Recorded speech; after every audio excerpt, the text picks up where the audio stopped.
Boa noite. Vou deixar aqui outro argumento em defesa da minha crença. Continuação da prostituição e adultério, na verdade.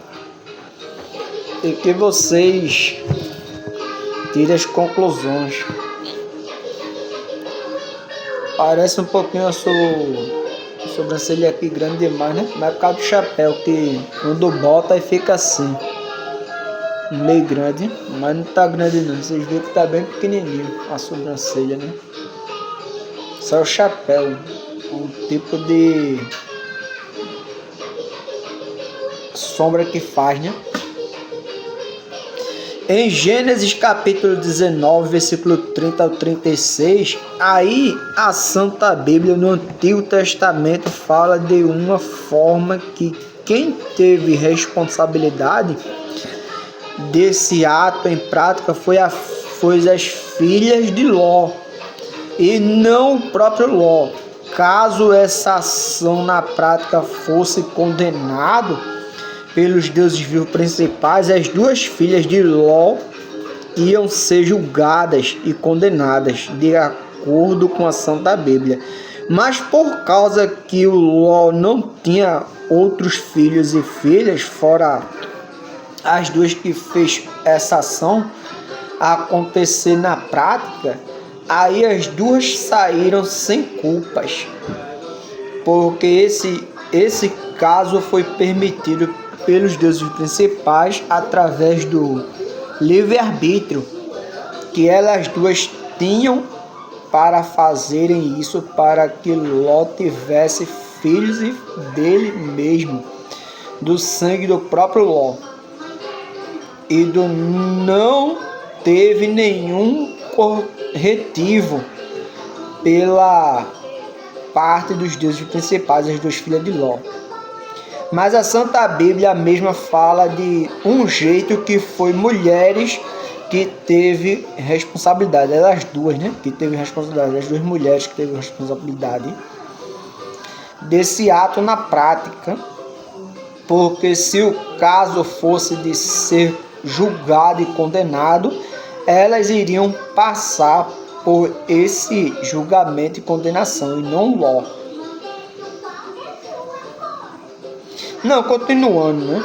Porque ainda dá tempo, 2 minutos, dá tempo ainda. João capítulo 8, versículo 3 até o versículo 11. João capítulo 8, versículo 3 até o versículo 11.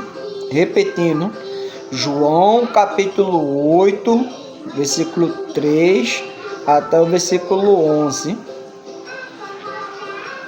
Que diz assim: os mestres da lei e os fariseus trouxeram-lhe uma mulher surpreendida em adultério, presa em adultério. Fizeram-na ficar em pé diante de todos e disseram a Jesus: Mestre, esta mulher foi surpreendida em ato de adultério. Na lei, Moisés nos ordena apedrejar tais mulheres. E o Senhor, que dizes? Ele estava usando essa pergunta como a armadilha, a fim de terem uma base para acusá-lo. Mas Jesus inclinou-se e começou a escrever no chão com o dedo. Visto que continuavam a interrogá-lo, ele se levantou-lhes e disse: se algum de vocês estiver sem pecado, seja o primeiro a atirar a pedra nela. Inclinou-se novamente e continuou a escrever no chão. Os que ouviram disseram, saindo um de cada vez, começando com os mais velhos. Jesus ficou só com a mulher em pé diante dele. em pé diante dele, a mulher em pé diante dele. Então Jesus pôs-se de pé e perguntou-lhe: mulher, onde estão eles? Ninguém te condenou? Ninguém, Senhor, disse ela. Declarou Jesus: eu também não a condeno. Agora vá, abandone sua vida de pecado. João capítulo 11, versículo de 3 ao 11. Meu argumento. O Deus Cristo Jesus vivo aí fez com que todos os pecadores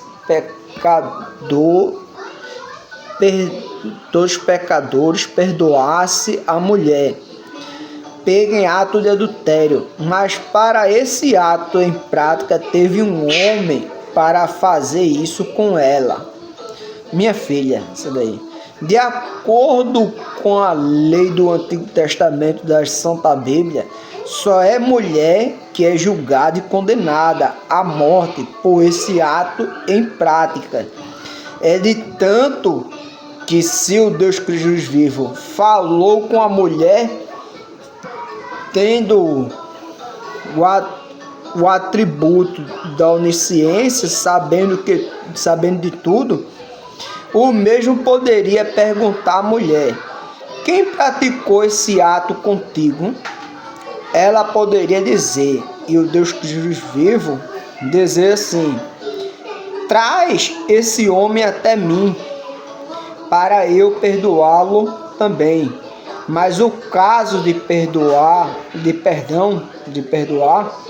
foi para ela, porque a maioria das vezes os homens se saem sem culpa pelos atos em práticas de adultério e prostituição. Isso é de acordo com a ação do Antigo Testamento e também do Novo Testamento.